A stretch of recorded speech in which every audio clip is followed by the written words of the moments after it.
I am the Tofu Golem. Please enjoy the video. You start by turning the ignition to ACC or on so the Honda City audio screen powers up. Once done, make sure the paired phone is unlocked and within range so the system can list devices. You don't need to open the phone settings yet. Instead, tap the Home or Settings icon on the car screen and choose Bluetooth or Phone menu to begin. This gets you directly into where paired devices are stored, so you can remove one cleanly. Once you're in the Bluetooth device list, scroll to find the specific device name you want to delete. The car shows the phone's saved name.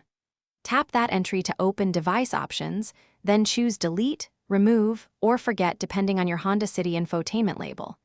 You will be asked to confirm, except to remove the profile. This severs the stored pairing information, so the car no longer auto-connects to that phone.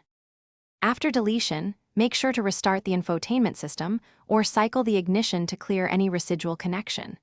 You should also open your phone's Bluetooth settings and forget the Honda City device so both sides are clean.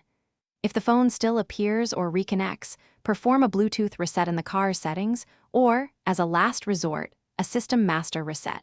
Do this cautiously because it erases all saved data. If needed. Thanks for watching. Consider subscribing if we helped you today.